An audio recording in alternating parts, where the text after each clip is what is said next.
Hello, and welcome to today's Collective Impact Forum virtual coffee. My name is Robert Albright. I'm Director of Programs with the Collective Impact Forum, and I'm delighted to have you all here today with us.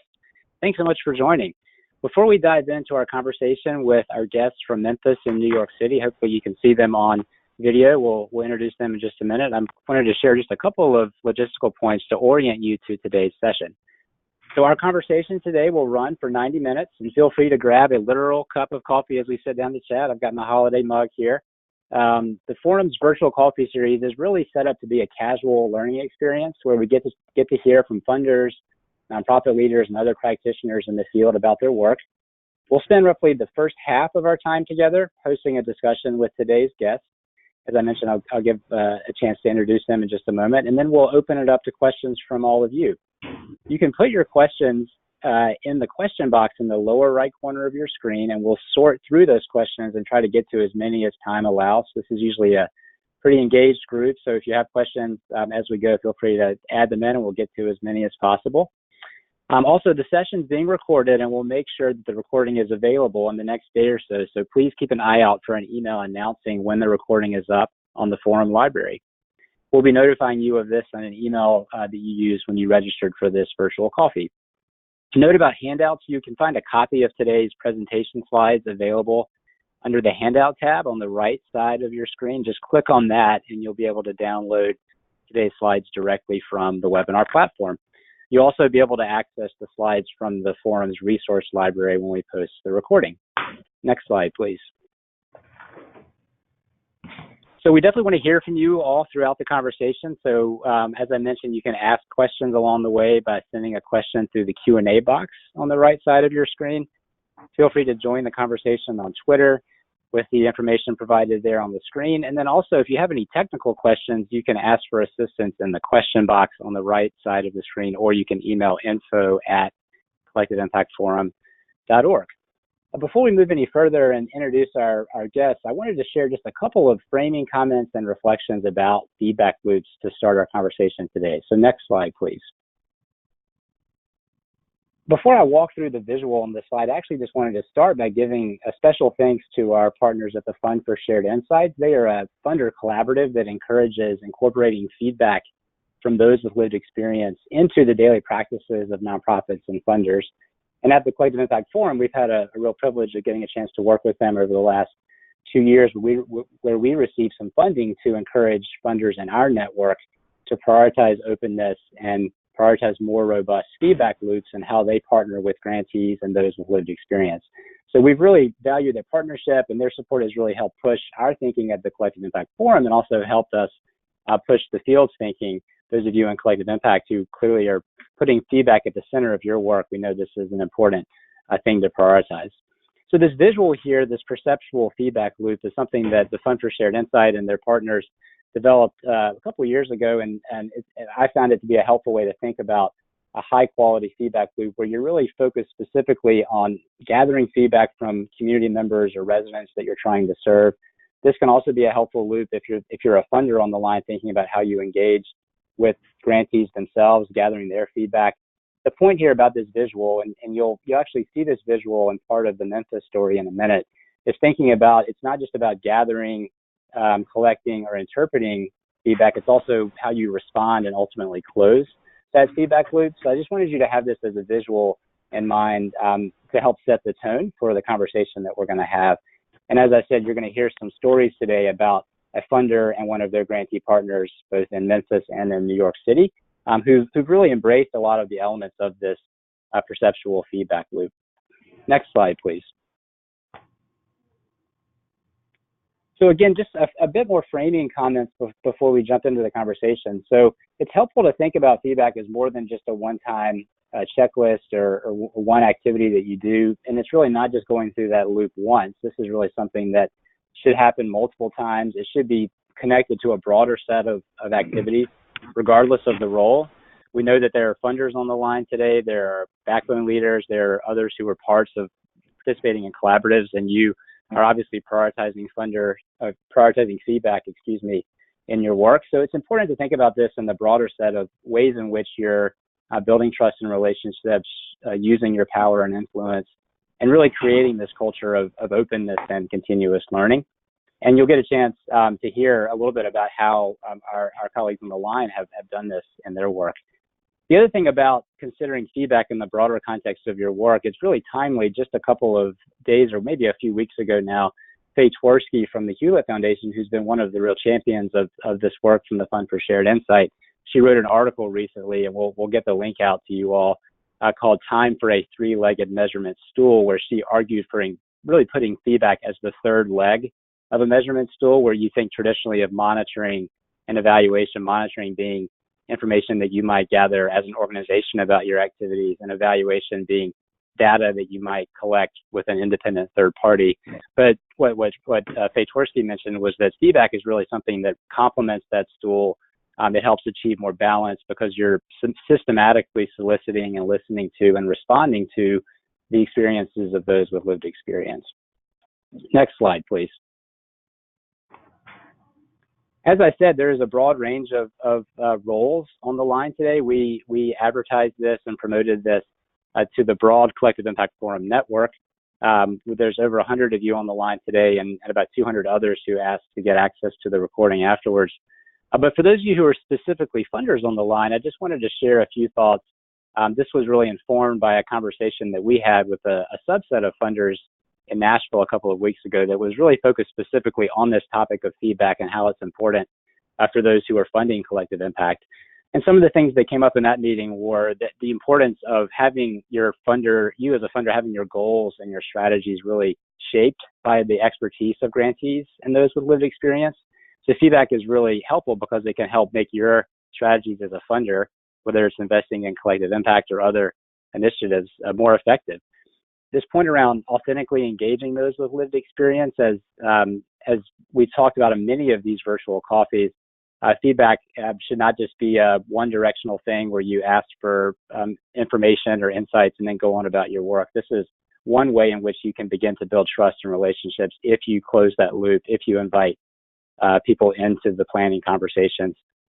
There's also, if you don't prioritize feedback, there's the flip side. There's the benefits of doing it, but also the drawbacks of not doing it. You really miss opportunities for learning as a funder, for learning among that cross-sector group of partners. And feedback can really help reinforce what's working well or what maybe isn't working well, so you can lean into that. The last thing I'll say from a framing perspective, and then I'll introduce our speakers, is just how you need to think about feedback as something on its own is not going to produce breakthrough results in collective impact, but it's a really helpful input and component to prioritize. And a quote that I will just leave you with for this part of my remarks is it really resonated with me in another recent article that I read. So again, it feels like this is a topic that's coming up in a lot of different circles. The article was called Elevating Community Authority in Collective Impact. Again, we'll share the link out for you all to read it. It was about the Strive Together Network's learnings around how they're putting community voice, community authority, and collective impact. And there was one line in that report that really jumped out to me. It was the authors quoting some findings from this firm Design Impact that said that simply asking for feedback won't be enough to produce equitable results. So noting that it's important, it's necessary, but not sufficient. And the specific quote was, when we only ask for feedback and don't invite community as co-designers with equal decision-making power, we can make the same situations we are solving for even worse. So in short, as the Design Impact researcher said, community voice without community leadership is significantly less effective. So I just wanted to provide some comments and things that we've learned through the forum, but also we've learned so much from Fund for Shared Insight, from their grantees and partners, and just wanted to share that to start. So next slide. I'm really just excited to introduce our guests today. I'm just going to share their names and organizations. There's a lot more information about them online, but we've got Lemuria, Alawode-El from United Way of New York City, Troy Allen from Serves in Memphis, Dawn Hayward from Eastside House Settlement in New York, Jacqueline Jenkins from United Way of New York City, and then Katie Midgley from the PLOUGH Foundation in Memphis. And what I've asked them to do, as I said, we've got two different really interesting stories here from Memphis and New York City, both representing a funder and a grantee perspective. And we're going to ask our friends from Memphis, Katie and Troy are going to take it away first, not just to share about the process of feedback loops, but more what they learned and how this might apply to your work, whether it's in collective impact or in other ways that you're achieving change. So we'll start with Katie and Troy, then we'll go straight into hearing the New York story. So we'll hear both stories to start. As we're going along, if there's questions that come up, feel free to ask them. I'll be keeping track of those, and then we'll really spend the latter part of our time. I'll share some questions that I'm seeing come through, and we'll get through as many as possible. So with that, I'll turn it over to Katie and Troy. Thanks so much. Okay, thank you all. Happy to be here. Happy to be with you this afternoon. I'd like to start by introducing my good friend, Katie Midgley. Katie is the Director of Research and Evaluation at the PLOUGH Foundation here in Memphis. Katie is a Mississippi native. She moved to Memphis in 2008 and joined the PLOUGH Foundation in 2011 as a program associate. She was promoted to her current role in 2014. Katie is the foundation's leading analyst. She led as an intense data collection, stakeholder convening, and research process around issues of aging, leading to the issuing of a foundation's first request for proposals in their 50th year. Subsequently, the foundation awarded an unprecedented series of grant to organizations dedicated to improving the well-being of our older adult population.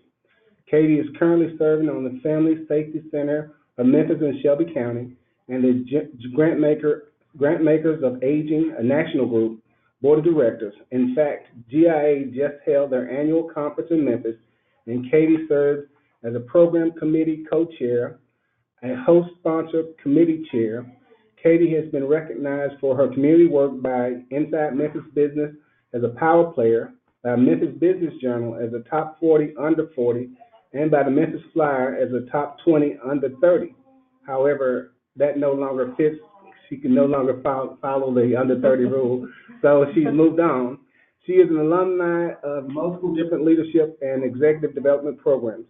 Katie and her husband, Tom, live in the heart of Memphis, and they live with their porky pup, Rosie, and their elusive tuxedo cat, Piper.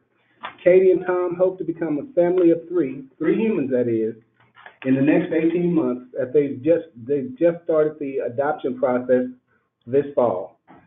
But they have not yet broken the news to their pets.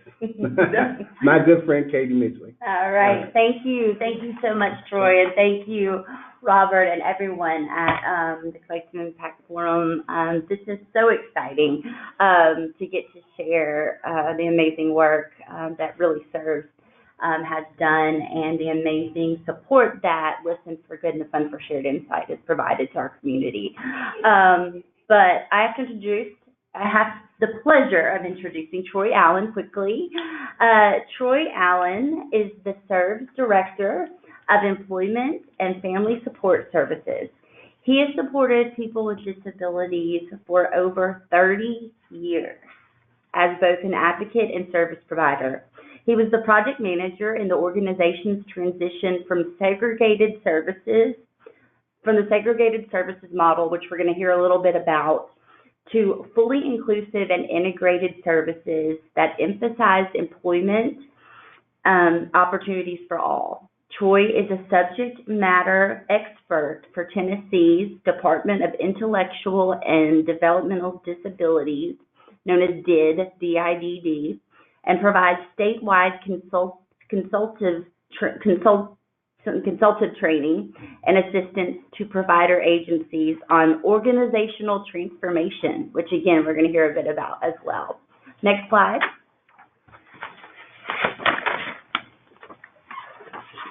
Next slide, please. So for the opening section of our virtual coffee, so go ahead and get your cup, as Robert said. We wanted to introduce you quickly to the PLOUGH Foundation, a philanthropic institution in our community. We'll also take you on a journey to our home, beautiful Memphis, Tennessee. It's the home of blues. It's the birthplace for rock and roll. And you'll learn about some challenges that we face in Memphis as well. Then Troy is going to tell you about Shelby Residential and Vocational Services. Just so you know, we'll be calling it SERVS from now on. SERVS and PLOUGH have a long-standing relationship. SERVS has always set the standard of care for excellence in providing services to people with disabilities. In fact, in 2014, They were awarded the National Person-Centered Excellence Accreditation from the Council on Quality and Leadership, an internationally recognized accreditation leader in the quality of life for people with disabilities. Next slide, please. So who are we? The PLOUGH Foundation strives to meet the many social and economic needs that in Memphis and Shelby County. As the foundation's founder, Mr. A. PLOUGH, profoundly stated, "You do the greatest good when you help the greatest number of people." These words sum up Mr. PLOUGH's philanthropic vision and provide the mission-driven framework that the foundation exists and operates under today. PLOUGH is geographically limited in that we only fund in Shelby County, which Memphis is the largest urban area. So when you think of Memphis, we are the heart of Shelby County. Operates in Shelby County, but also serves the 5 surrounding counties in the area, just to give you a picture. A few points about Shelby County. It is the largest county in the state, both in terms of population and geographic area. It's very different from the rest of the state. And I want to point this out because I think when people think of Tennessee, they may think of the beautiful Appalachian Mountains that we do have, or booming Las Vegas. And those are all great things about our state. But our state has 3 stars on the flag for a reason, because they're very different areas. And Memphis is right there in that corner, as you can see from the picture. We're almost the unofficial capital of the Mississippi Delta, if you think about it. We look a lot like the Mississippi Delta in terms of demographics and in terms of landscape. Very flat land. We're right next to the Mississippi River. So when you think about Memphis, I want you to think a little bit more in those kind of terms. The city of Memphis has a poverty rate of 26.2%. Child poverty is 39%. And that's very sobering if you stop and think about it. Local families are faced with numerous housing issues such as cost burden. Average rent on a 2-bedroom apartment is $827. Housing issues are a significant problem for many low-income families in our area. Our most fragile families often pay more than 50% of their annual income on housing, and that leaves hard choices when it comes to food, medication, and other needed items. We have almost 200,000 food insecure people in the area. It means that they lack access at times to food when they need it, and oftentimes do go hungry in their household. And due to the geographic size of Shelby County, transportation is tough. The infrastructure is not there really to take people where they need to go when they need to be there. So only 20% of Memphis residents can access their typical job in under 90 minutes using transit. But there's good news in this story. The PLOUGH Foundation, I'm proud to say, has given over $250 million in several areas: public education, aging services, arts, culture, and to our friends who help people with disabilities. Just to name a few, our relationship with SERVES is great. Since 1987, we've awarded, and we're proud to say, we've awarded over $1.4 million to this organization. Next slide, please. Troy, I think this is you. Okay. Well, here's a little bit of information about SERVES. And we are pronouncing it SERVES, S-R-V-S.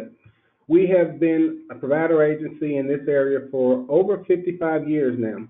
We consider ourselves to be the best provider of disability services in the state, and we are, in fact, the largest provider of disability services in the state. Our mission is that we exist to provide the services that people with disabilities need to live meaningful lives as members of their communities, and that's very important to us. We also pride ourselves in providing innovative, person-centered services and we provide a comprehensive array of services that cover from the beginning of life through the full span of life. So we're very proud of that.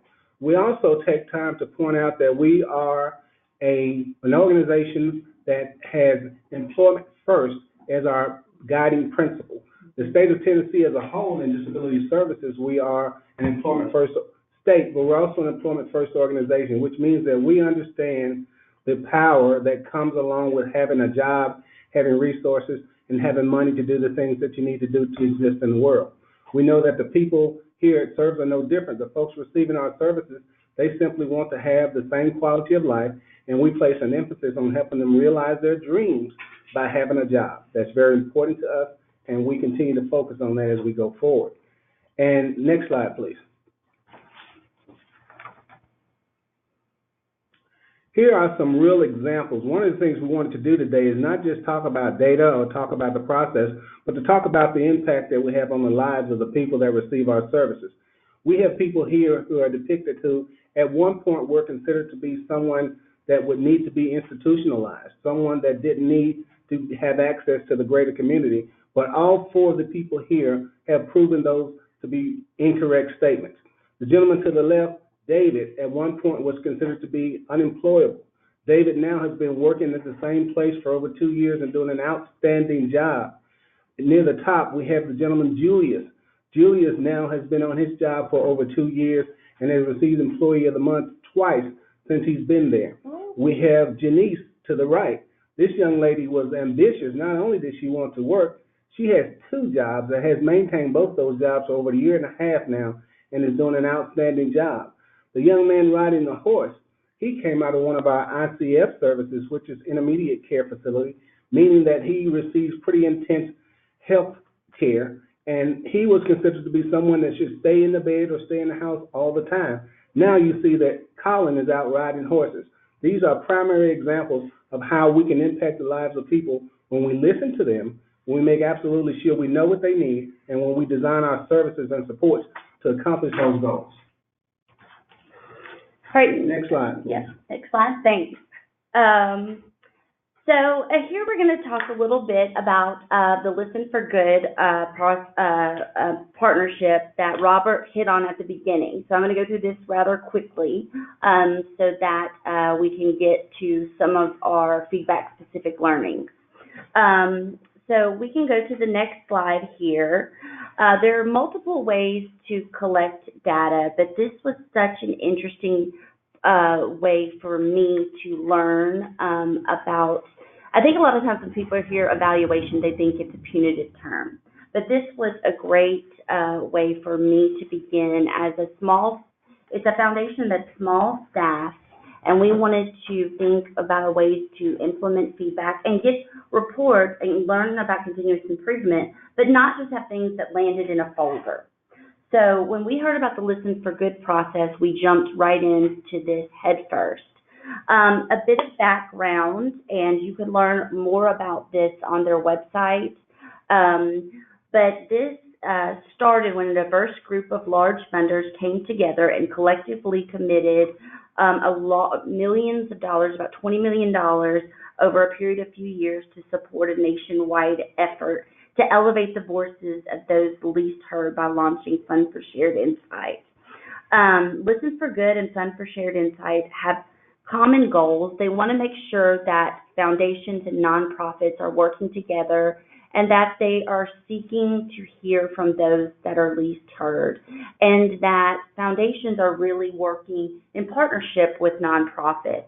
That infographic that is on the left, I think is great, shows you the number of grantees and funding partners and really where they've gone, where they've landed after just 5 years in operation. Very impressive. Next, please.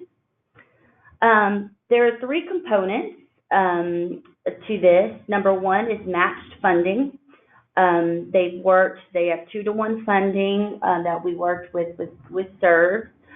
Listen for Good put in $40,000 for the project. PLOUGH put in $20,000 for a total of $60,000 to really do that. And that's an amazing way to really get started and solidify a partnership. You work with SurveyMonkey. They give you 5 questions. I'll send some tangible examples of those questions for the resources afterwards, and then you get to add some of your own. And so that's the semi-standard questions, but they wanted to have some similar ones across the board. So SurveyMonkey, which most people are familiar with, 1/4 of their people they work with already are nonprofits. And then you see in this little kind of infographic I put together, they don't just say, okay, bye, they're constantly helping you out along the way. And that's a key piece of their model. Can't speak more highly of this group. Next, please. So let's change it over to Troy. We were thrilled when they were accepted. Well, I remember Troy and Tyler Hampton, the executive director, saying, we always wanted to do this, but we didn't have the funds before this. So let's talk about SERVs and what you did. Yes, we want to give some specifics in terms of how we approach this opportunity for survey and feedback. And we want to give some very detailed examples of the things that we experienced and how it enhanced and improved some people's lives. So next slide, please. We'd like to start by just kind of giving you some idea of how we approach this survey opportunity. Of course, it was very important that all of the aspects of this process be actionable and relevant. We wanted to make absolutely sure that it made sense.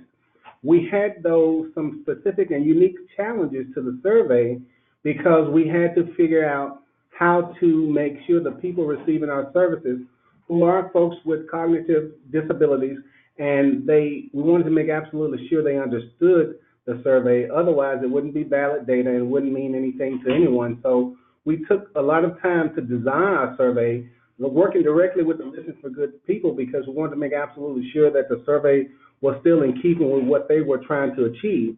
So we worked with them to make sure that we came up with a process that would ensure that the questions we asked and the information we gathered was valid, and it was something that we could use to improve our service models. Next slide, please. For example, again, we have people here, a lot of our folks didn't complete school, and they may have had some challenges with reading or comprehension, so we had to come up with some ways that would work for them to understand the questions.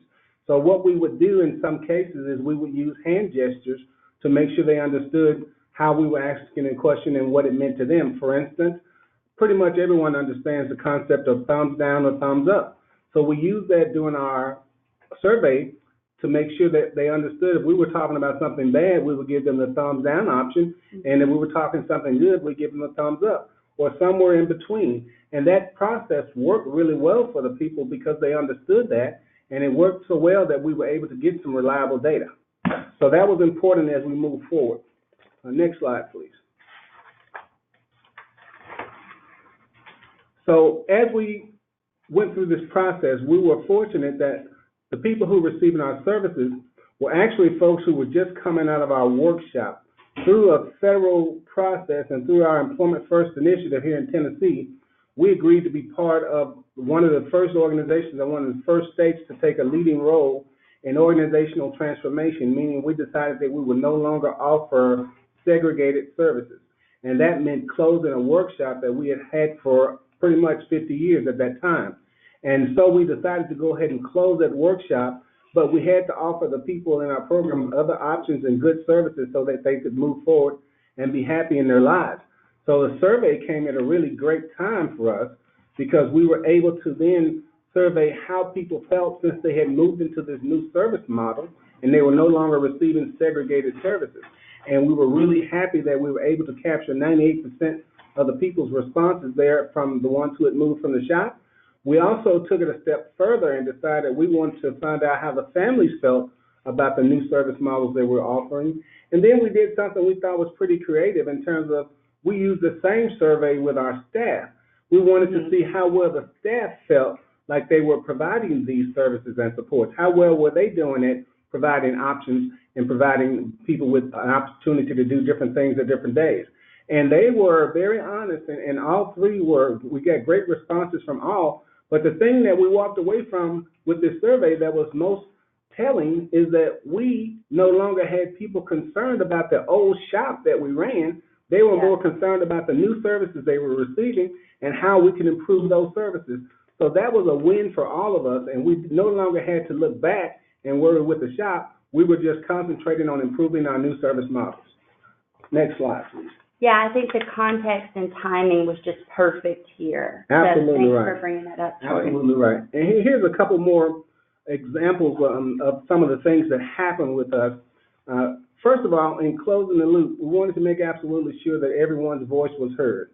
And we had a young man here at the time. He was receiving our community-based services. He came out of our shop named Mario. And Mario said to us during the survey process, he said, I really want to work. That was his big thing. He talked about some of the other questions we asked. He gave responses, but he focused on, I really want to work. We knew that he did because we had discussed it in some of his planning meetings, but because he was so passionate about it, we were able to take this information back to his mother, who said that, well, since he seems like he really wants to work, I'll go ahead and give him a shot and let him try. Well, we're proud to say that at this point, Mario has held the same job for over 2 years. He's doing an outstanding job. He loves what he does, and his family is elated that he is now making his own money and living his own life. So that's one example of how well the feedback helped us actually change the life of an individual. We have another person who, a good friend of mine named Henry. Now, I've been in the service industry here for 30 years, and I met Henry sometime around 30 years ago. I don't know if I came before him or he came before me, but Henry and I pretty much grew up together in this industry. Well, I know Henry, I know his family. His sister is his conservator, and she makes all the decisions. So when we started to ask Henry questions around the survey, Henry kept looking at me, and I was wondering why. The surveyor was asking questions, but Henry kept looking at me. So I'm trying to figure out what I can do to help. So I walk up to try to offer a little assistance, and Henry says to me, Troy, why is she asking me? I said, Henry, we want to know what you think. He said, but Troy, shouldn't she be asking my sister? I said, no, Henry, this time we really want to know what you think, what you want. Tell us what you want.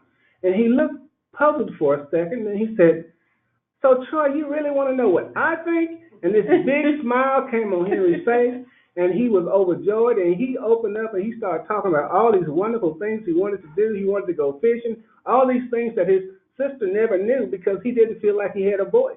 Well, this survey gave Henry a voice, and he was able to use it to tell us exactly what he wants. Now, our job, our goal every single day is to help Henry by getting him to the places and doing the things that he wants. That's important to us, and it was obviously important to Henry, but no one knew until we were able to ask him exactly what he wanted for himself.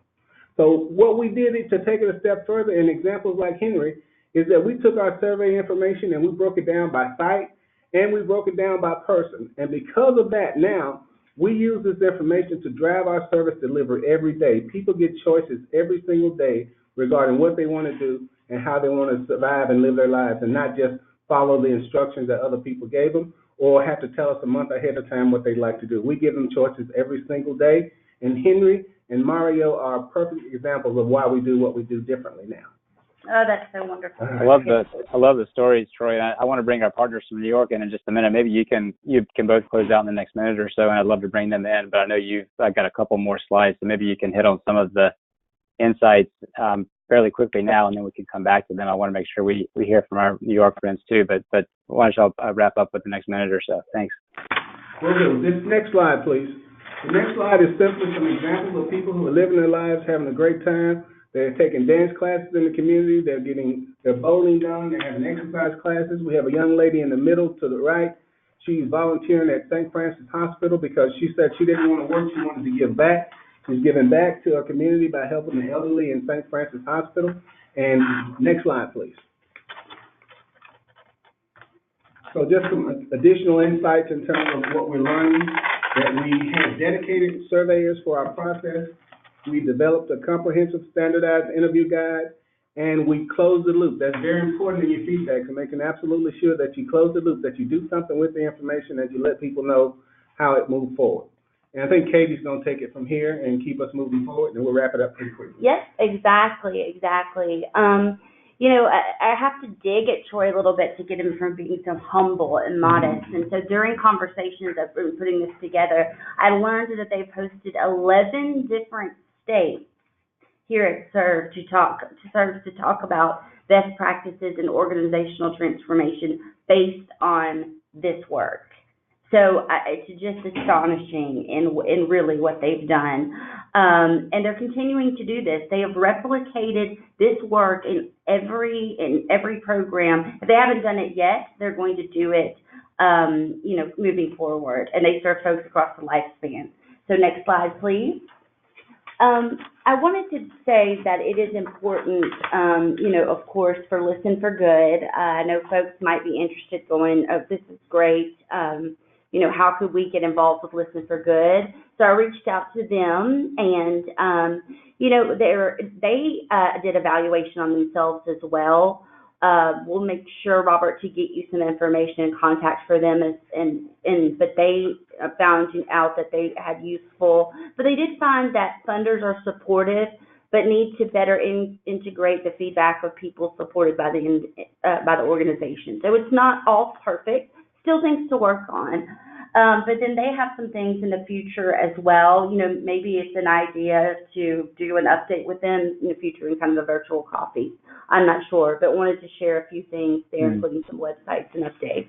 Next. Slide. And then for myself, because I know there are funders on the line, this really was a way I wanted to not be too heavy-handed, but I was just so thrilled to do this. We had another organization that was we funded and supported at the same time as SERVE. So I selfishly, I would get the group together quarterly and go, how can I be helpful? What can I do? So I would send out press releases. I remember gathering and convening the group and having them present to our local grant makers forum about what they were doing. Just really celebrating our wins as we went forward and evaluating myself. And so our future is continuing to share the good work as we're doing today. We have another, in their next cohort, we have a new group that we're working with. We met for the first time last week, so we'll be doing that.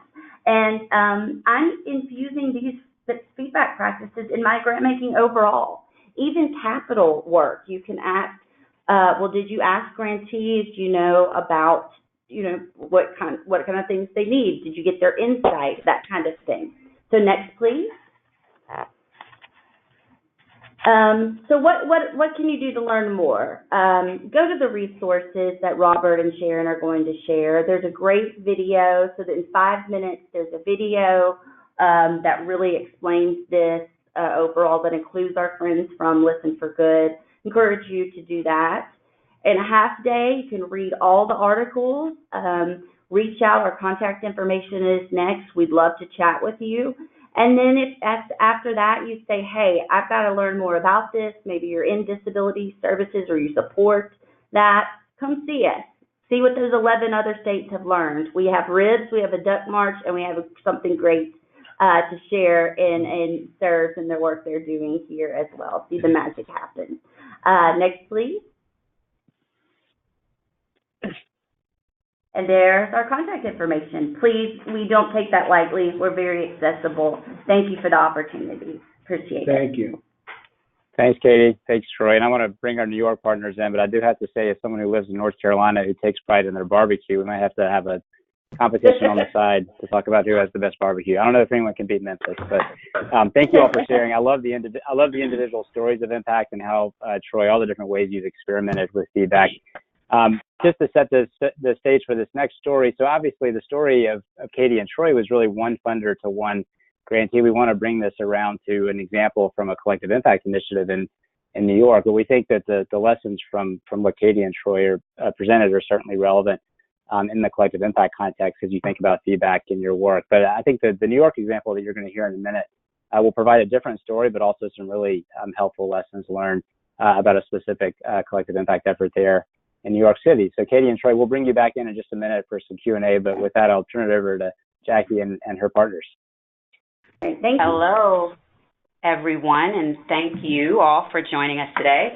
I'm Jackie. I am the Chief Impact and Strategy Officer here at United Way, and I was our internal executive sponsor here for this pilot project that we launched here around grantee feedback. So just a little bit about United Way of New York City. Our mission really is around improving the lives of low-income New Yorkers for the benefit of all in New York City. We work across the 5 boroughs. Our purpose is really focused in on self-sufficiency. How do we, in a city as great as New York City with 8.5 million residents, help low-income New Yorkers make meaningful and measurable progress towards self-sufficiency? For us, self-sufficiency is defined as being able to provide for all of your expenses, rent, childcare, transportation, without having to depend upon public benefits. And just to provide a little context for you, in New York City, every 4 years, we release what's called the Self-Sufficiency Standard, which is research we release in partnership with the University of Washington and the Center for Women's Economic Career Advancement. Yes. And so with that data, stepping away from the federal poverty measure, what we find is that 40% of families in New York City live below the self-sufficiency standard. They're not able to make ends meet. And 84% of those households have at least one working adult. And when we recalculate the data across the boroughs, we can see that you need about between 51,000 and 85,000 annually, depending on where you live and your family composition. That's way above the federal poverty measure. We have several programs in our work, Read NYC, Feed NYC, Work NYC, but today we're going to talk about our 3rd grade literacy initiative, Read NYC. Next slide, please.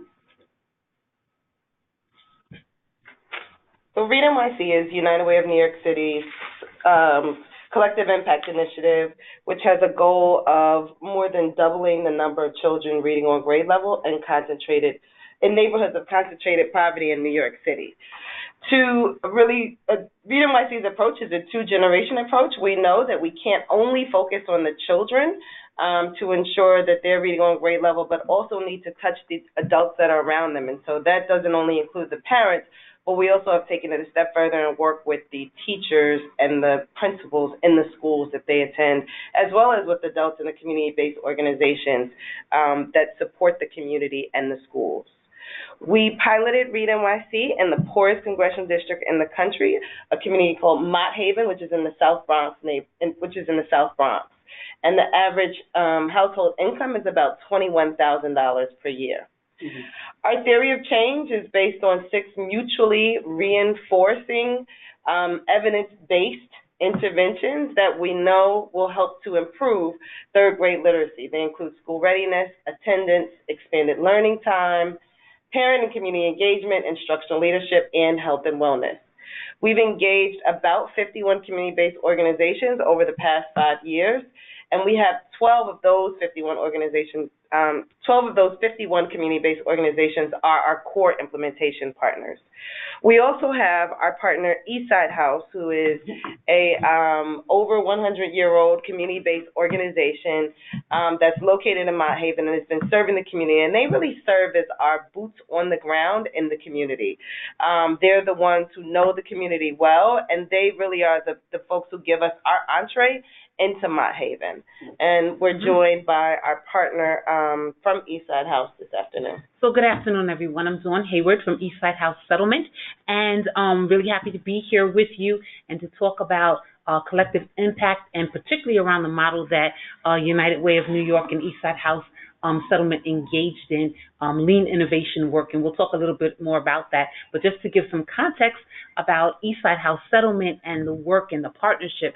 So we've been doing this work for about 5 years, and I can tell you that it was a different way of approaching the work, a different way of approaching a funder program relationship. It was coming together as collective thought partners, innovators together in the same space, learning from one another, gleaning from strengths one from another, and really having a collective and a shared vision for what the work could be.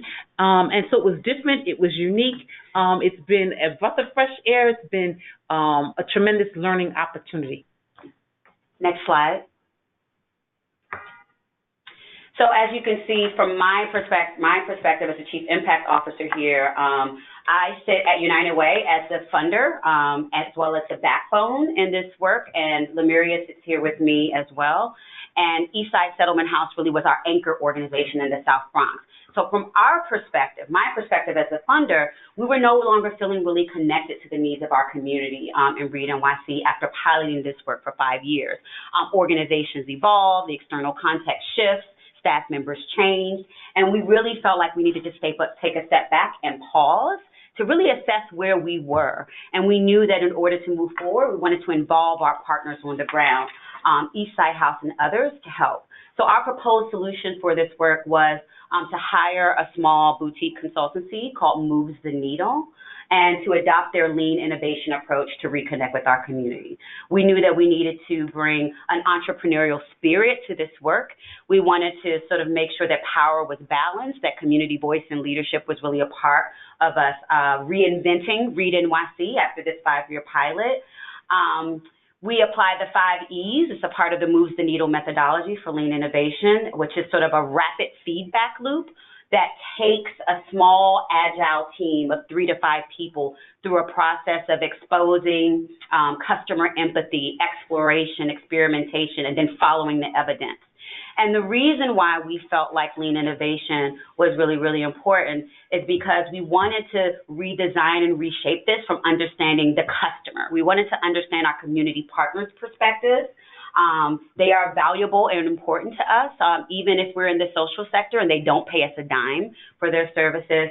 We also wanted to make sure we were mitigating our risky assumptions, not spending a lot of money building something before we had experimented and tested it with community and in partnership with community. And ultimately, we felt like to adopt this new way of working and thinking was to create a culture of collaboration, learning, and continuous improvement. Next slide. So the experience, what was that like being on the Lean Innovation team? Yeah, so we took a different approach, or a new approach, for this lean innovation process. We actually had interorganizational teaming, and so we had folks from United Way, from the implementation team here at United Way, as well as folks from the implementation team at Eastside House come together for a 2-day immersive boot camp, and then collectively we participated in a 12-week accelerator where we were able to take some of the lessons and the foundation that we learned in the boot camp and apply that to what we're calling action research. And so in the boot camp, we had an opportunity to really identify our challenge, which Jackie just mentioned, and then come up with some quick experiments to test out and see whether the solutions that we had come up with would actually work. And this was a new way of working, not just for United Way of New York City, but also for Eastside House. And this kind of collective working and testing and falling fast was also very new for us, but it gave us an opportunity to kind of create, try something out, fail, and create again in a real collective way. I'll speak from the grantee position in terms of being able to, come away from the thought that we have to have the answer, and that the learning really happens together, and it happens with the engagement of all stakeholders and lifting up that voice, particularly the voice of the community. What does the community say the community needs? And then being responsive to that, to not have to assume that we had the answer as professionals, but to be engaged in just the learning process. We worked very closely with an innovation coach who kept the team on track and really mentored us and coached us and guided us through the process of this new way of thinking. United Way staff, along with Eastside House staff, at the table at every juncture, making the decisions together, engaging those other CBOs together, coming up with what the challenge is, what the experiment would be, and then coming back and grounding ourselves in what have we learned from this particular experiment and how should it inform and influence how we move forward. Right. And some of what we did really gave us an opportunity to step outside of what our professional titles and roles are, and really just come to the community and say, you know what, we know we haven't been in touch in a while. We don't feel like we've been as engaged as we want to be. And we have this bright idea. We think that maybe if we're able to figure out what the value in this partnership is, then we can structure it in a way that's mutually beneficial for both of us. And I think the beauty of that was that we were able to go to partners as funders and not have the answer, and really engage them in trying to figure out and understand what the answer could be, so that we come up with a solution that's mutually beneficial, but also some foundation that will really take our partnership to the next level, because we come up with it together. And through the process, I would say it was altogether about 14 weeks. We were able to go through the entire process. And through the process, we came up with many things. And so where we ended up, which is with a partnership recommendation, I think we'll get to that in a minute, where we ended up was something that it was almost like a dance. We had done it together and ended up in a space where we all felt very comfortable. And again, had that vulnerability where we didn't show up as just the funder in the room making decisions, because we essentially write the check. Yeah. So just before we move to the next slide, the pain point was how might we re-engage Read NYC Partner Network, and we were testing this assumption, this hypothesis that it would be to find value in a partnership grant. So next slide.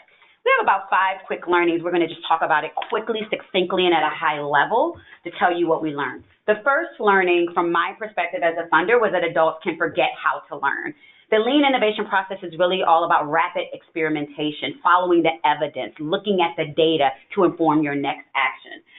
So adopting a learning orientation rather than a performance orientation, getting it right rather than learning, is a significant achievement in and of itself, and it's something that adults need to often be reminded how to do. That the goal here is discovery and learning, not for you to get it right or to solve the problem within this short time frame. Next slide. Leaders and managers can kill learning and innovation. One of the things that I learned as a funder, particularly around managing this project, we also had another pilot running, is that when you're in implementation mode, it's important for a funder or manager to ask execution questions or to manage the implementation. However, in an innovation mindset, with an entrepreneurial mindset, you're in discovery and search mode. And so your questions should be different. It should be about mentoring, not killing innovation before it starts, not asking a team, what's the solution, when they're still in the process of learning and discovery. Next slide. Our third learning is that moving this quickly elicits a lot of emotion, and I'll ask Dawn and Lemuria to say a little bit about this, but when you're rapidly experimenting in collaboration with others, it really brings up a lot of anxiety for adults, because you have to be comfortable with getting it wrong and not winning that week, and you have to really just move through the process and follow the data, and that can bring up a lot of emotion. What was that experience like for you all? At some point, it was definitely uncomfortable, but I think that the work with the coach and being with the team really helped to mitigate some of the anxiety around it. It is anxiety building in terms of what is the process and what is it that we're expected to have as the outcome. And the outcome shouldn't be a tangible something, but it should be what you actually learn, and that is the learning point. That is the desired outcome. The process is the actual output. And so that was a different and new way of approaching the work. Certainly it was anxiety causing at times, but I think at the end of the process, you will look back and see that it was worth the effort, it was worth the investment, it was worth changing the paradigm, so to speak. And I think you also, figure out, and I think the coach is very helpful in this way, that you don't have to show up as the expert. All you have to do is show up, and your customer or your partners appreciate the fact that you showed up and are there to listen. Next slide. So this is what you actually learned, you two, when you actually engaged community partners for 12 weeks and consistent feedback loops and got the data. What did you learn? So what we came up with is that, our partners were more interested in really understanding what we meant by partnership. We needed to help define what partnership was for Read NYC and what partnership would look like with us. And our partners actually helped us define it. We had empathy interviews where we asked partners, what does a successful partnership look like? What are the things that didn't work in partnerships? What are some things that did work? And through that process, we were able to develop a set of partnership recommendations that we then shared with partners to get their buy-in and feedback, and are looking to have some additional next steps. Yeah, I think that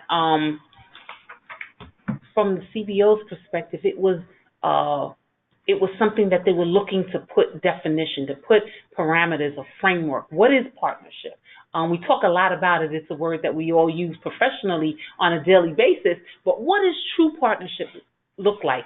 And I think that the refreshing and innovative thing that came out of our work together was it is the collective definition. It is what we collectively decide partnership will be for this initiative, for this set of work. And it can be different for different sets of work, whatever makes sense to the process and to the two different organizations. Yeah, I'll just say finally that really I have this phrase that I use, that change happens at the speed of relationship. And so through this process and through the crafting of this partnership agreement, it reminded us that relationships are critical. That's what collective impact really is at the core. Yeah, and I was just going to say kind of some immediate next steps that'll come following the partnership agreement is, it will inform what our memorandum of understanding is with partners so that we're all on the same page, but also will make that process a little easier. And it also gives us a platform to now convene our partners and bring them together and get everybody up to speed, because that was something that we did here through the process, was folks just wanted to know where we were with our work. Next slide, and final learning for the group. Yeah, so I'm not the originator of the term, but I'm going to use the term that you can actually teach an old dog new tricks. And that was the key takeaway for us, that deep, authentic, and transparent partnership build strong alliances between workers, between mission, between goals and objectives, and it creates a true collaborative platform from which we can build trust. I think that this is a different paradigm, a different relationship that we have with United Way of New York. It's like no other funder that we have, where we can say, we don't know, but let's come to the table and figure it out together. And there's a real appreciation for that and a real understanding about the value of that. And ultimately, it helps us to launch innovation and to drive impact. Yeah. Thank you. Looking forward to the Q&A. Thank you all. Yeah, this is a good segue into the last 30 minutes or so of our call. When we were planning this conversation and thinking about these powerful stories, we realized 60 minutes was not going to do this justice. So I know some of our conversations have been a bit more abbreviated. We're going to, for those of you who can stay on, we'd love for you to stay on for the next 30 minutes as we transition to Q&A. I've already seen some good questions come through, and Katie and Troy, you can put your video back up as well. Some of these questions apply to both of you. Some of them are specific follow-ups to what they heard in the presentation. So the first question, specific to the New York team, I would love to, one of the attendees asked the question about, would love to hear some specific examples of like one of those types of rapid innovation. Like what was an experiment that you did over the course of a week? You mentioned that you did weekly experiments. Could you walk through maybe just one concrete example of the type of things that you were experimenting with? Sure. So the first one we did was we sent a very brief survey, and we sent it out in a Google Doc, which basically asked for, simple demographic information, who we were talking to, what was their title, what was their role, if they were familiar with Read NYC. And then we asked about partnership. We asked if they were able to dedicate a person to support the partnership work. We asked if they needed funding and what that funding amount would be. We asked about how much time they would be able to dedicate to the partnership and collective work. And so I think we sent that out to 16 people. We received about 11 responses, and I would say 9 of those 11 responses asked us, what do you mean by partnership? And that's when we then started digging into figuring out how to define partnership, so that it wasn't a definition that we were coming up with that we were going to just share back with folks, but we wanted to do more empathy interviews to figure out what that means for you, and then how can we apply it to the work that we're doing together. I recall from the outside looking in is that you had a risky assumption that you were testing. You had been out of touch with these people, so Yes. you felt like they weren't even be potentially interested or wouldn't respond as quickly. Yes. So the rapid approach forced you to create an interview protocol and to actually put it out the same day, and you were almost surprised that you got back such rapid interest. Yes, that we heard back from people so quickly, because we didn't think folks would be as excited to hear from us as they were. And, speaking about that emotional part, right, and that vulnerability, you're like, wait, is this ready? Can it go out? Is it time? And I mean, just the rapid experimentation, like, we've got this, let's do it, let's send it out. It's not perfect, but you're doing it. Right, it's good enough, and so we're going to move forward. And we got some responses, and it was helpful to get us to the next step. Yeah, that's great. Maybe you could each take this one. It's about kind of how you change the culture in your organizations to embrace feedback. I think in both examples, I heard this through line of this wasn't a one-time activity. There was like constant experimentation or listening, acting, trying something else, listening, acting. So there was something there around kind of how you were embracing this in a new way within your organization. So maybe we can start in Memphis, Katie and or Troy, talk a little bit about how you kind of got your other colleagues to embrace this way of working, and then I'd love to hear the same in New York. Mm-hmm.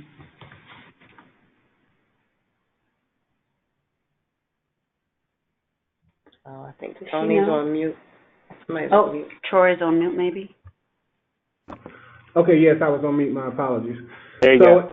At SERVE, once we started the process and we were able to get the feedback that directly impacted the lives of the people we support and our services, we were excited so that we brought this information to some of our team members, to our team meetings, to tell them, listen, this process is really helping us, because we had to just be honest with ourselves and at SERVE that we probably missed the mark in the past. We had done a lot of surveys. We did a ton of surveys, but we were surveying parents, we were surveying other stakeholders, but we were not always surveying the people receiving our services.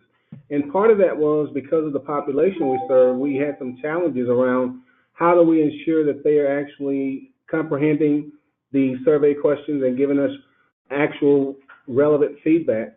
So once we dug into that and really focused on it, and the Listen for Good funding allowed us the time and resources to do that. And once we really got into it, we saw the value.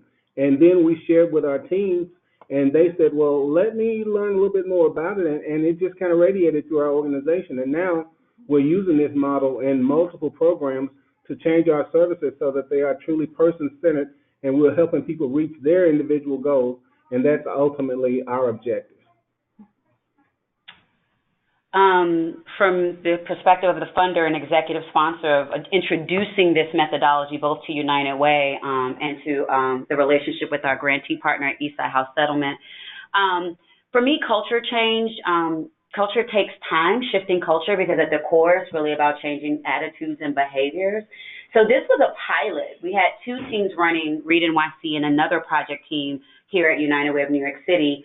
And so it was important for me to constantly message to this team of people that they were pioneers in this work for the organization, what we were experimenting. I think inviting everyone from across the organization to launch the 2-day boot camp, to cheer this team on, right, as they started their 12-week accelerator, having check-ins with the CEO and me in between. And then at the end, just last week, we had the final presentations where both teams, including Read NYC, was able to share their findings and their recommendation to the organizations about how to move forward. I think this was our first time doing it. We plan to launch additional teams with the coaches. Coaching is critical. I just want to emphasize that. Being able to adopt a new methodology is very, very helpful. And if you're ultimately going to shift the culture long term, having a coach to sort of cheer you on and support you and to provide that internal accountability and inspiration from week to week, I think was really critical to these teams finishing the 14-week process, because there were certainly times when they had their full-time jobs plus this new thing that they were trying, and they really needed a coach there to help them say, like, you can do this. Let me give you some advice for how I create this shortcut. Right. But like I said, culture change is a process. I think we've started it here, and I'm looking forward to launching other teams. And Jackie, on that point, who actually provided the coaching? That was a question that came through. I just thought I would ask that since you just referenced the coaches again. Yeah, so we hired a small consultancy. You can go to their website. It's called Moves the Needle. They have a corporate side and a social sector side. We work with the social sector side, and I contracted with them for 12 weeks to be innovation coaches, lean innovation coaches, to launch the boot camp, to follow up with weekly calls, to support this team, this interorganizational team with this process. So I would definitely look up Moves the Needle. Great. If I could just Anyone else add something. Yeah, jump in. I'm sorry. Yeah, go ahead. If I could just add something in terms of culture changing. So certainly United Way was the initiator, and we partnered with them. We were invited to the table with them. But from our perspective at Eastside House, it has shifted thinking in terms of how else we could apply this methodology, the rapid experimentation. What groups do we need to engage in conversation with that are going to help us to develop programs, help us to refine practice, help us to get better? That's great. Katie, anything else you would add on the culture change piece? I know we've covered this topic pretty well. Yeah, I think, from a foundation perspective, it, has been a slow, from a family foundation, I wouldn't say that I've changed the culture, but given that I'm the first evaluation staff member that's ever been put in place at the foundation, I've kind of been given the role to slowly, or the job to slowly figure out what that means for us.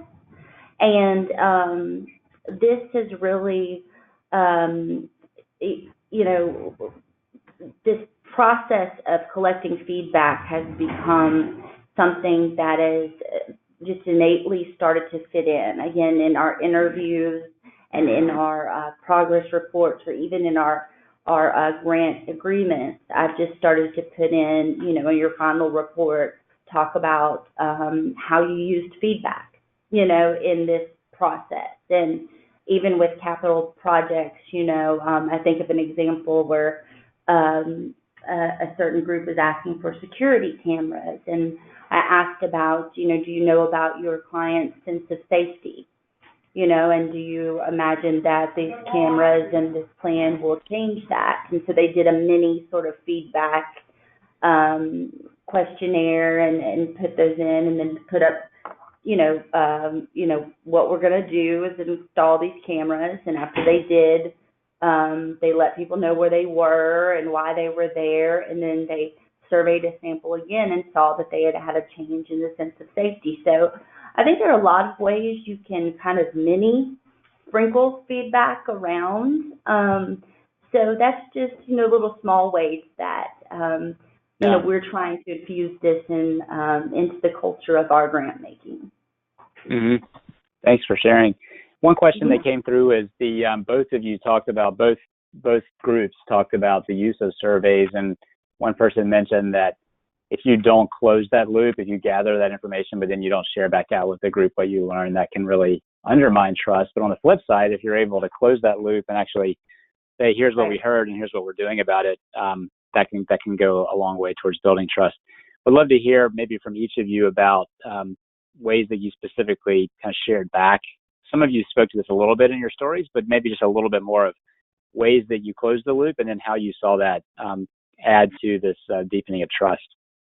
Mm-hmm. Sure. Okay, I'm happy to go first. And so here at SERVE and in the industry, each person receiving our services has an annual planning meeting. This happens at least once a year, but sometimes more frequently if needed. And during those planning meetings, it's when typically the stakeholders come together. It's the person that we support, the provider agency, which is SERVE, and it would be independent support coordinators, which are organizations contracting with the state to make sure that we're providing basic services, and they're the neutral party between the family, the state, and the provider.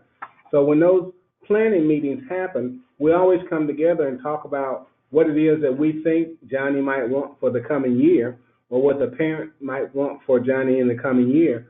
Well, with the survey information, we were able to take the results and bring those to the table and say, Johnny already told us what he wants for himself, because quite often the people we support, they lose their voice. And when they're in a room full of people who are talking about them, or they're in a room with their parent or their conservator, quite often they lose their voice and they don't feel confident to say what it is they really want. So when we can bring the results of that survey to the table and say, when Johnny had a chance to answer questions specific to his services and supports, this is what he said, and this is what he'd like to do. And we've already thought about how to implement these things on a very individualized basis to make sure that Johnny gets what he wants. He can have the life he enjoys. He can do the things that bring him the most joy. So those things are very powerful when we can bring them to the table for the planning meeting, and Johnny's voice is documented and it's already vetted, and all Johnny has to do if he wants to is just nod his head, and then everyone knows that Johnny's in agreement. And that's been really powerful for us during those planning meetings. And also, just as an organization, we've always looked at this. We take a person-centered approach to the things we do, and we look at how we can improve the lives of each person, one person at a time. But when the word gets out that we're doing these great things, it just radiates. And a lot of families are now coming to us asking for these changes and saying, now we know what our loved one wants to do and how can we make this happen. So it's really driven us to a new model because more people are seeing that we're serious about walking the line of making sure they live their best lives. Thanks, Troy. Folks, maybe one person in New York want to take that answer on kind of closing the loop with the surveys? Yes, absolutely. This is Dawn. So we engaged in weekly check-in calls, which was everyone from the United Way team and the Eastside House team on a phone call with our coach who was guiding and helping us to walk through the process. And so we also had the opportunity to do individual coach calls, and in addition to the weekly sessions as a team. And then I would say that we had 2 to 3 larger convenings with the entire, leadership team here at United Way. And so there were levels of follow-up and closing that loop. And the other piece that I think is important to say is that we also closed that loop with our customer, our CBOs, that we were looking to re-engage. And we did that in a number of ways. First with our empathy interviews, with surveys, and with constant communication. So circling back to say, did we get this right? Checking in with them. With the partnership agreement. Yes, with the partnership agreement. Mm-hmm. And then the bigger convening that we're preparing to plan. So the goal is probably in February, is to bring the entire group together. This has been an opportunity to build momentum through the interviews. The interviews themselves are a form of intervention, right, and closing the loop, and then bringing everyone together who we now know are very excited about hearing about Read NYC in its next phase, and to share out this final partnership agreement that they've all contributed to will be a powerful opportunity to build a learning community around this work as we think about how we move forward with new implementation partners. Some of them may be the same with Read NYC in the future. So it's almost like loop upon loop.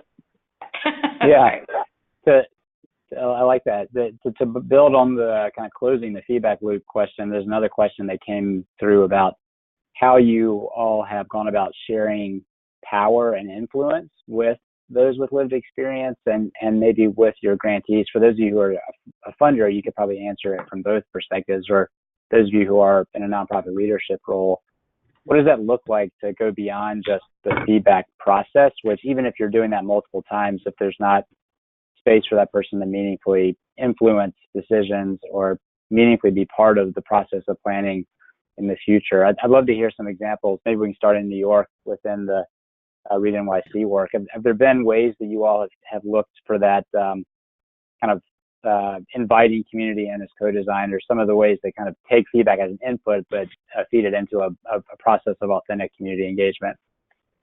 Absolutely. I'll start with the empathy interviews, where we came up with a set of questions that really asked the partners what their desire was, what their interest was. How did the work of Read NYC align with that work?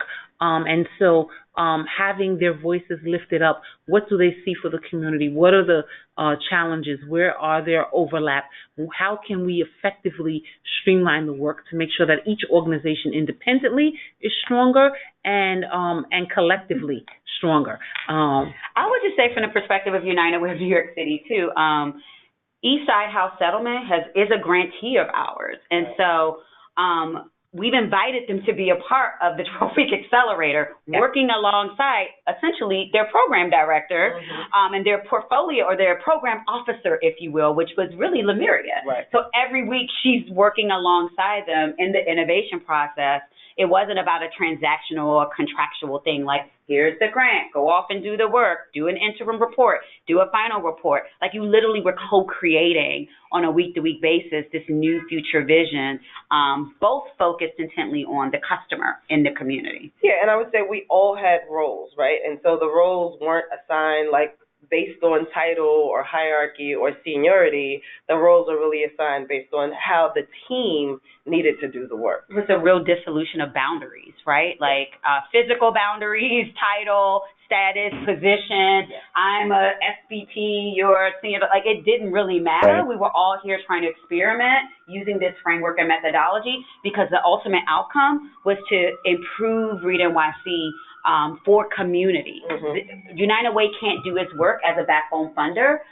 It's interdependent. We depend on our anchor organization in the borough, right? We depend on our implementation partners, feet on the ground, boots on the ground. And so there is no change that we can accomplish without being intimately connected with these partners. And we hope to model that for other funders as they think about their grantee relationships. It's not about being on high, doling out dollars. It's about getting on the ground with you and saying, how do we redesign this and co-design this together? And one of the things that was very interesting about this process and just the team dynamic and the way the work rolled out was we actually had a member of the team who we started doing this work, and it was her first week of the work. At Eastside House. And so she actually had an opportunity to learn not just the community, but also our partners through this process, which we could have never designed an orientation for her that gave her. This was like experiential That's right. learning orientation. She got through this process.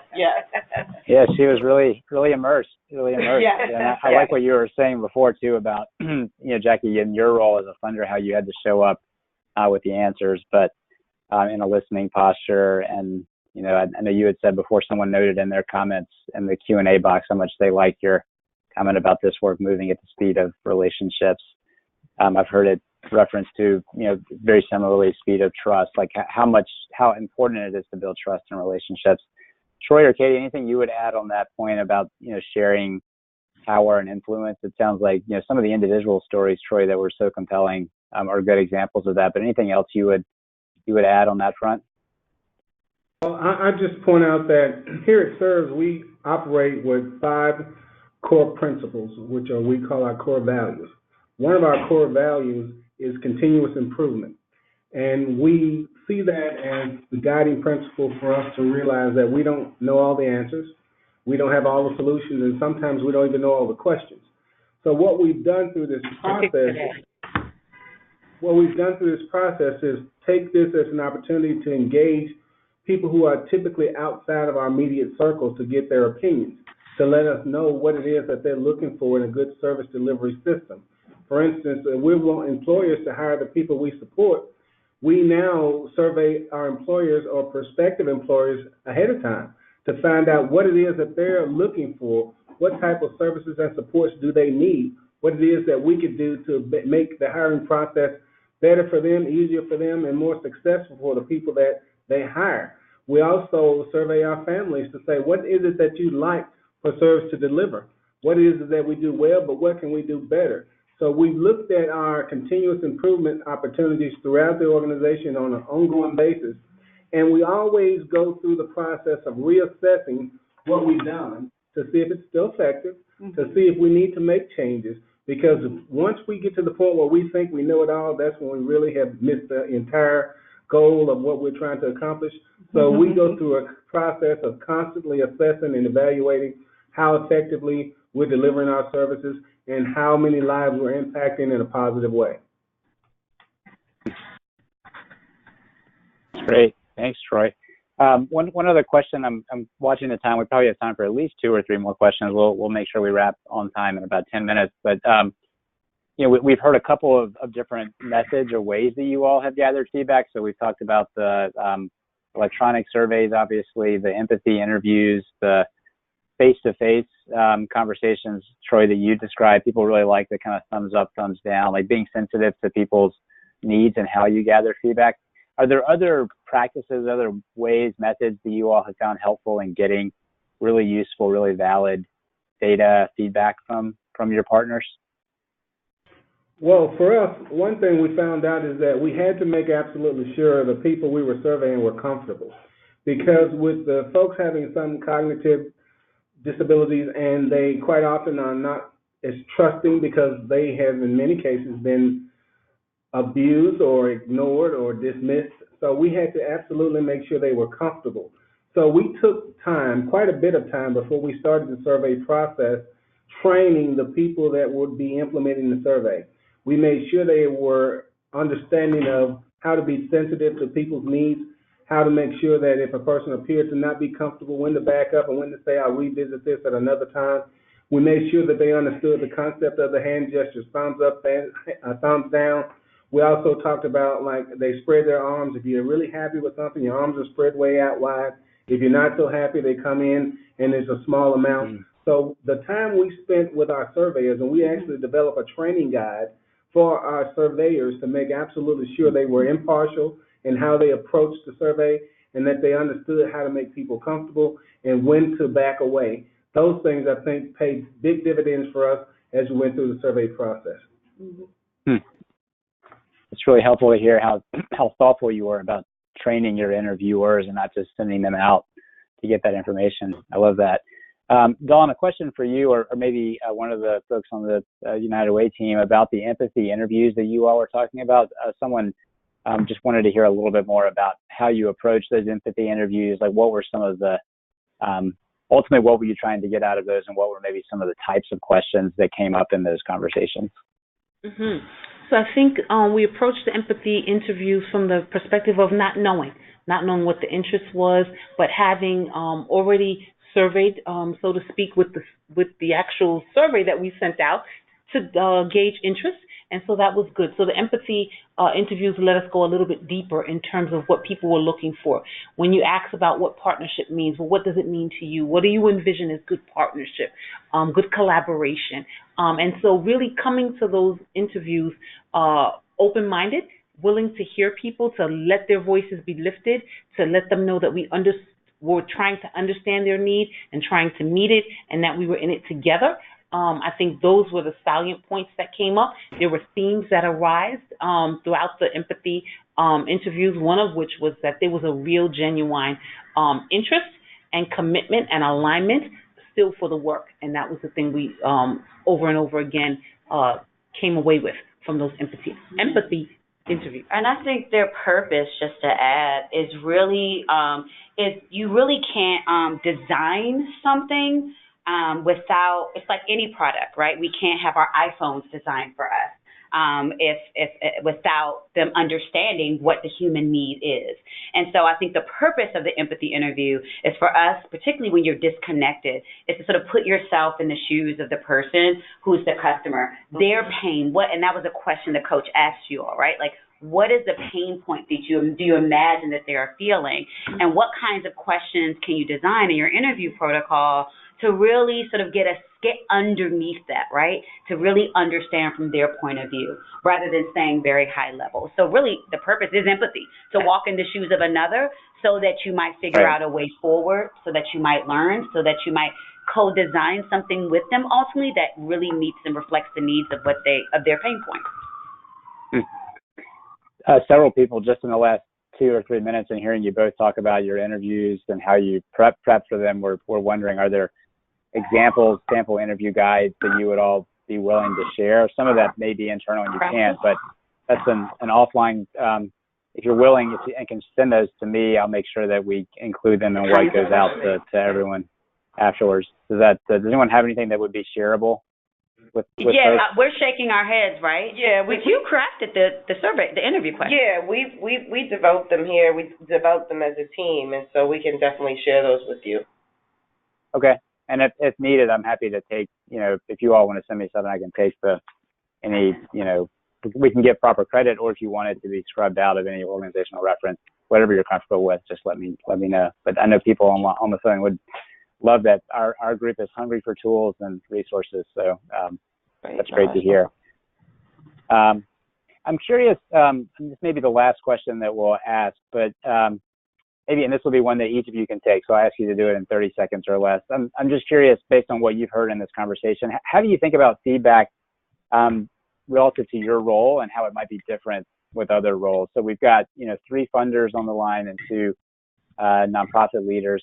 Maybe just another way to think about this is just words of wisdom for your peers on the line who are wearing those same shoes. So maybe we can start with our funder partners on the line. Just, any top line, like for other funders on the line, here's what I'd recommend, and then we'll finish with our nonprofit partners as well. So why don't we start in New York with Jackie and Lemuria, and then we'll go to Katie. From my role, the perspective of my role in feedback. So as a leader, really of this work, one of the most powerful skills that a leader can really have is self-awareness.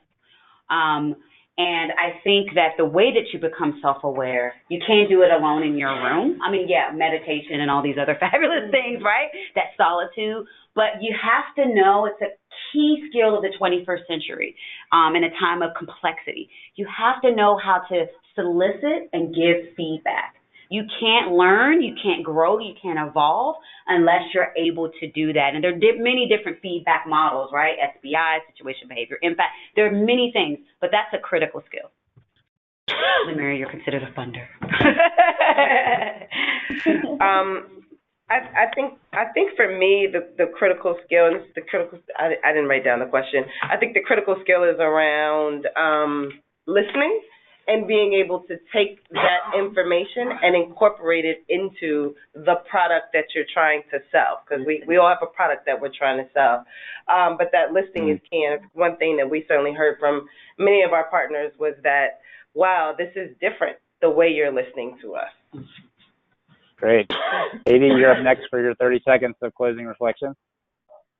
Yeah, I think, in philanthropy, I think slowly waning are the days, when people sat in a room, with a closed door and made decisions about what was going to be done, and programs that were going to be designed for people that, didn't look anything like them or have experiences that are completely different from them, So, I think research from the Center for Effective Philanthropy, from their surveys of CEOs are showing that, they're realizing that getting feedback from those that we seek to help is one of the most promising practices. It's not only a good thing to do or a smart thing to do, it's the right thing to do. And even if it makes you uncomfortable, you have to embrace that. And be fearless within that space. And I think that's just critical. Makes sense. Thanks, Katie. Troy, we'll go to you, and then Dawn, you get to finish this out. Okay.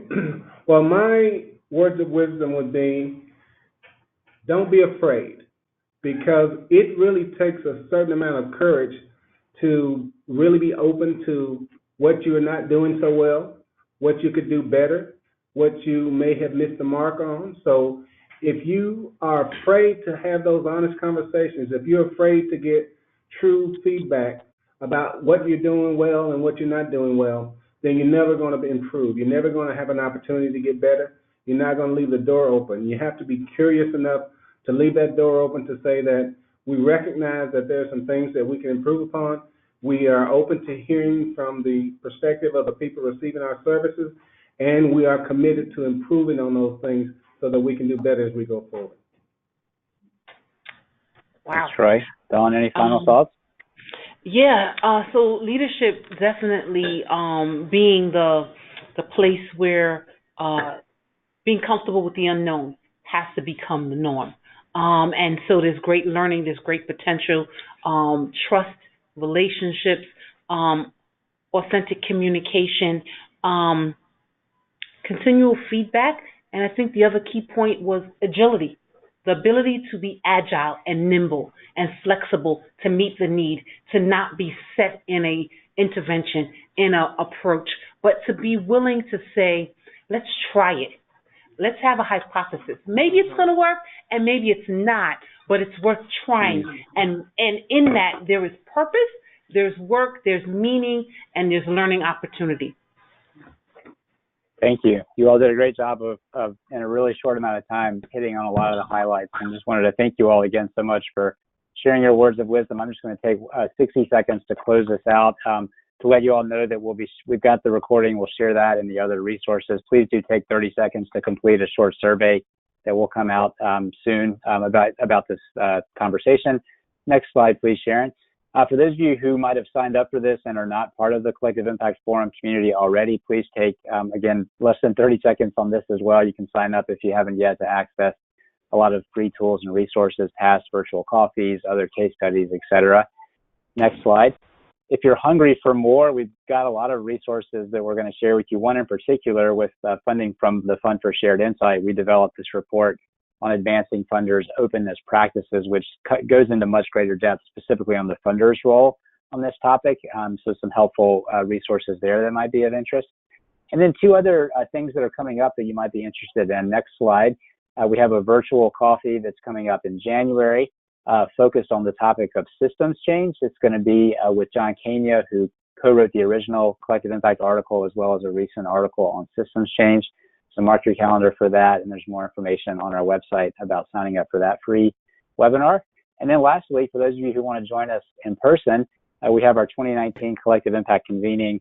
We just confirmed the agenda about a week ago with 40 plus sessions and 100 plus speakers across a range of topics, feedback being one that will certainly be covered. So hope you can join us there as well. So with that, thanks again to our speakers. Really appreciate your expertise and your words of wisdom, and happy holidays, everyone. And talk to you in the new year. Thanks again. Bye. Bye-bye. Bye. Thanks.